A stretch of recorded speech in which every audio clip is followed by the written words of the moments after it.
Mr. Noah Claypole received a free pardon from the Crown in consequence of being admitted approver against the Jew, and considering his profession not altogether safe a one, as he could wish, was for some time little at a loss for the means of a child livelihood not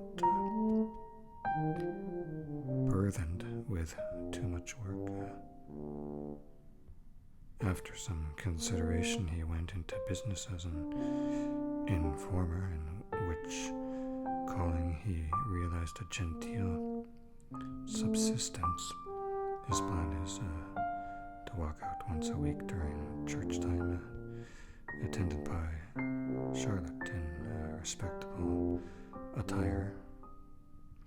The lady faints away at the doors of charitable publicans, and the gentleman, being accommodated with 3 pennyworth of brandy to restore her, lays him information next day and pockets half the penalty.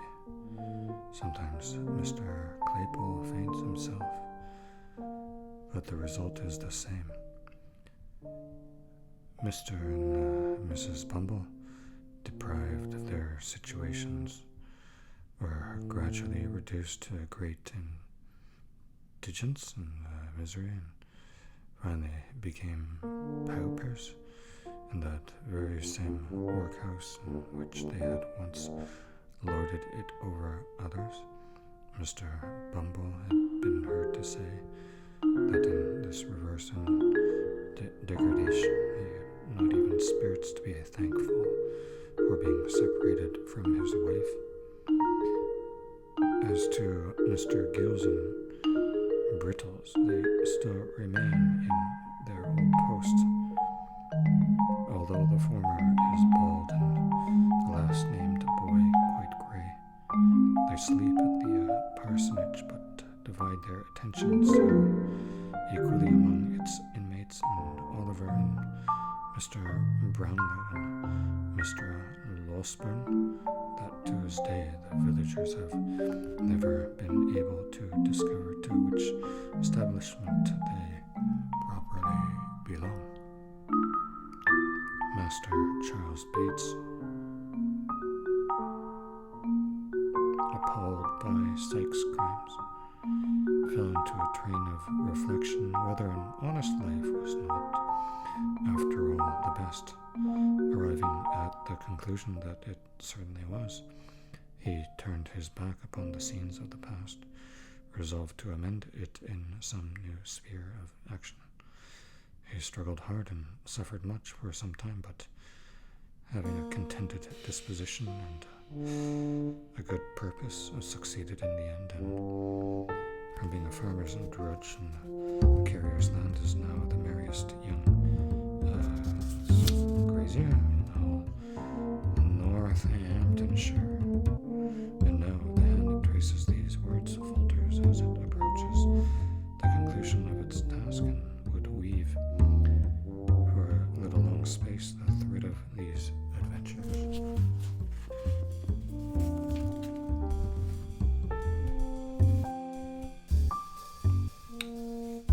I would fain linger yet with a few of those among whom I have so long moved, and share their happiness by endeavoring to depict it. I would shew Rose Maylie in all the bloom and grace of early womanhood, shedding on her secluded path in life such soft and gentle light as fell on all who trod it with her and shone into their hearts.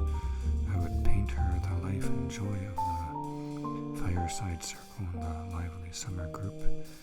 I would follow her through the sultry fields at noon, hear the low tones of her sweet voice in the moonlit evening walk. I would watch her in all her goodness and charity abroad, and the smiling and tiring discharge of domestic duties at home. I would paint her in her dead sisters, a child happy in their mutual love, and passing whole hours together and picturing the friends whom they had so sadly lost, I would summon before me once again those joyous little faces that clustered round her knee, and listened to their merry prattle. I would recall the tones of that clear laugh and conjure up the sympathizing tear that glistened in the soft blue eye. These and 1,000 looks and smiles and turns of thought and speech, I would fain recall them every one. How Mr.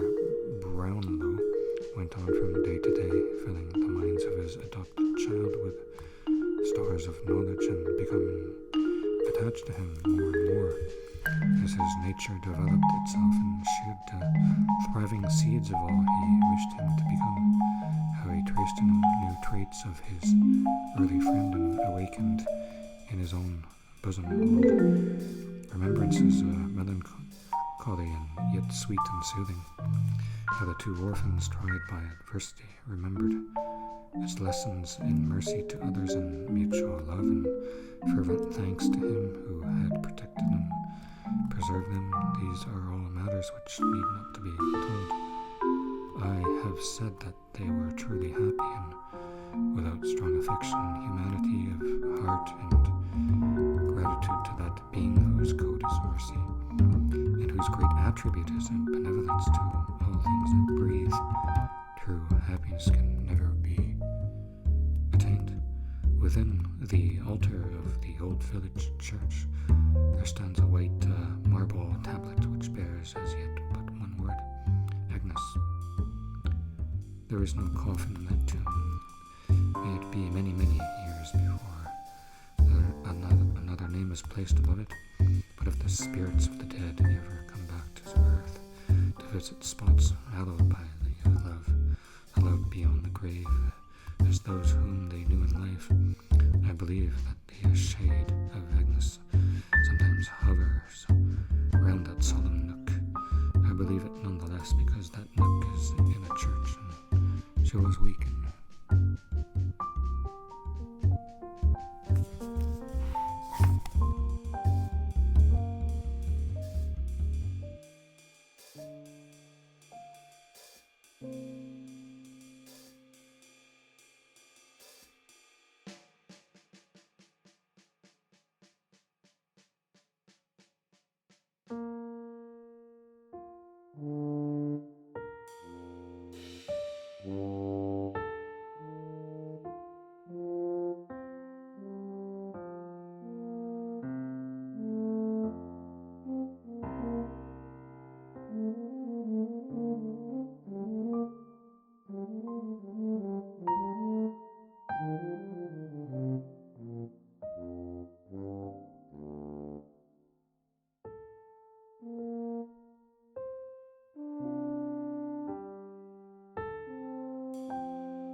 Among other public buildings in a certain town, which for many reasons it will be prudent to refrain from mentioning, and to which I will assign no fictitious name, there is one anciently common to most towns, great or small, to wit, a workhouse, and in this workhouse was born on a day and date which I need not trouble myself to repeat, inasmuch as it can be of no possible consequence to the reader in this stage of the business at all events.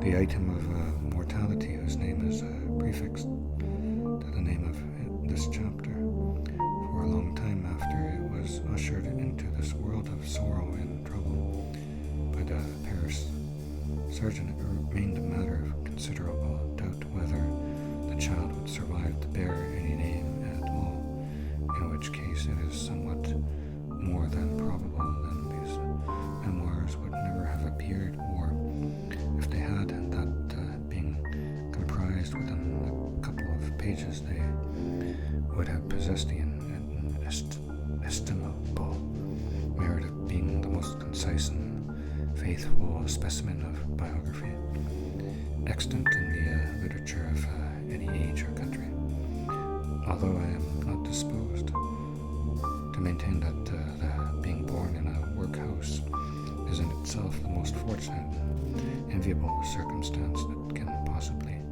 befall a human being. I do mean to say that in this particular instance it was the best thing for Oliver Twist that could by possibility have occurred.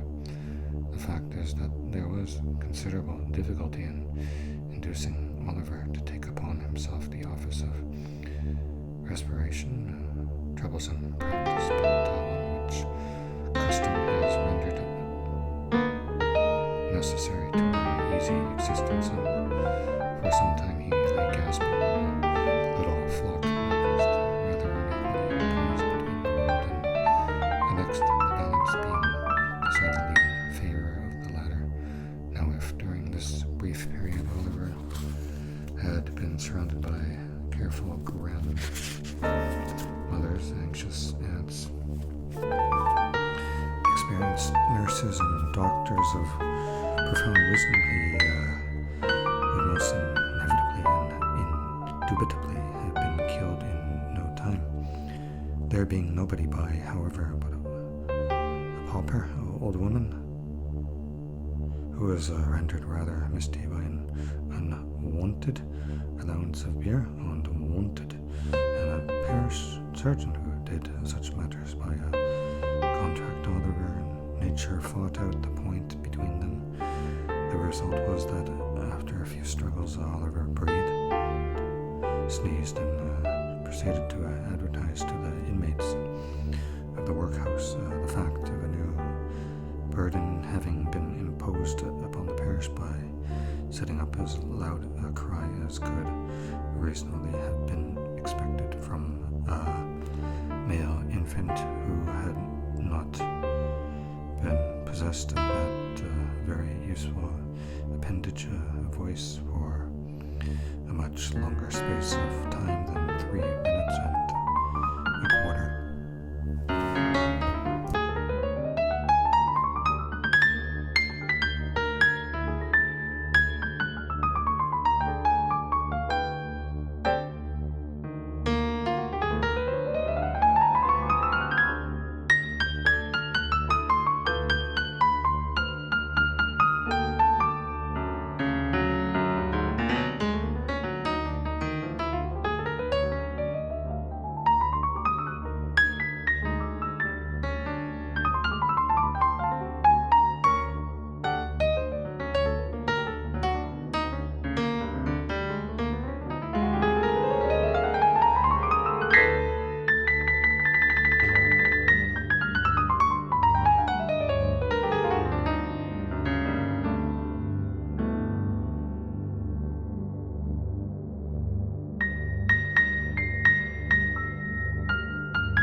Growled out these words was a stoutly built fellow of about 35, in a black velveteen coat, very soiled and drab, breeches, lace-up half boots, and grey cotton stockings, which enclosed a very bulky pair of legs with large swelling calves, the kind of legs that, in such costume, always look in an unfinished and incomplete state without a set of fetters to garnish them.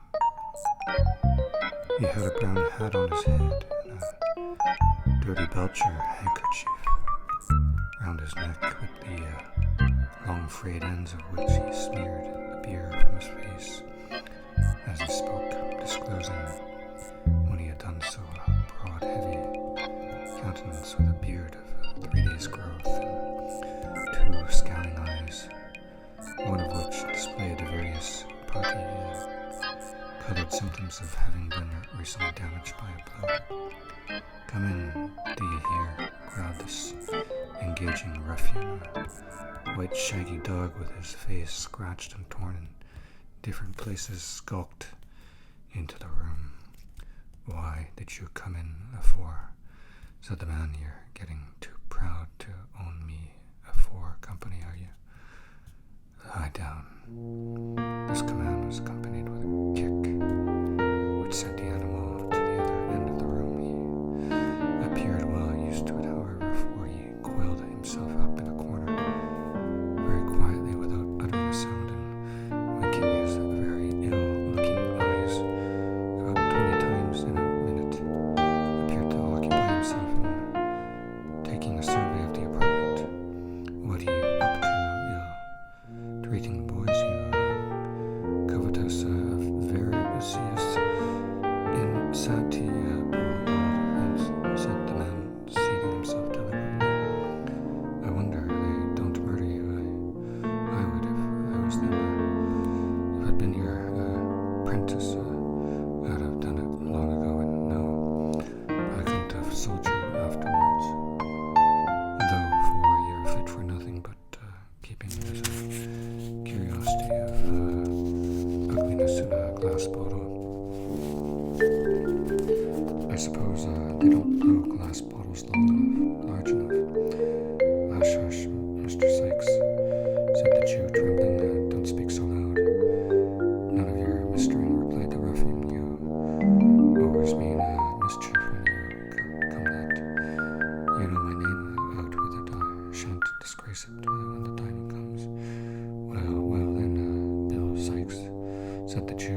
repeat inasmuch as it can be of no possible consequence to the reader in this stage of the business at all events.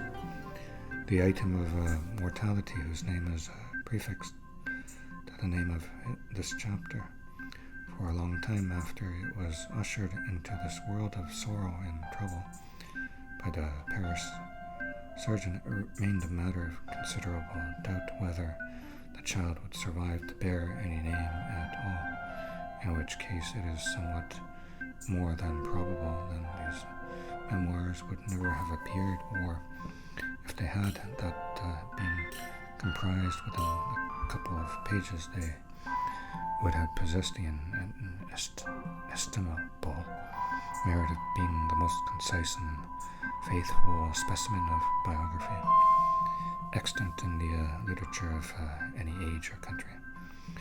Although I am not disposed to maintain that the being born in a workhouse is in itself the most fortunate and enviable circumstance that can possibly befall a human being, I do mean to say that in this particular instance it was the best thing for Oliver Twist that could by possibility have occurred.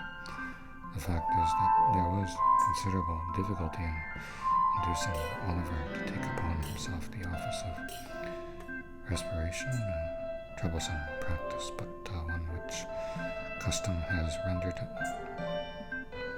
necessary to our easy existence, and for some time he lay gasping on a little flock mattress, rather unequally poised between the world and the next, the balance being decidedly in favor of the latter. Now, if during this brief period Oliver had been surrounded by careful grandmothers, anxious aunts, experienced nurses, and doctors of profound wisdom, he would most inevitably and indubitably have been killed in no time. There being nobody by, however, but a pauper, an old woman, who was rendered rather misty by an unwonted allowance of beer, and a parish surgeon who did such matters by a contract. Oliver and nature fought out the point between them. The result was that after a few struggles, Oliver breathed, sneezed, and proceeded to advertise to the inmates of the workhouse the fact of a new burden having been imposed upon the parish by setting up as loud a cry as could reasonably have been expected from a male infant who had not been possessed of that very useful appendage, a voice, for a much longer space of time than 3 minutes and a quarter.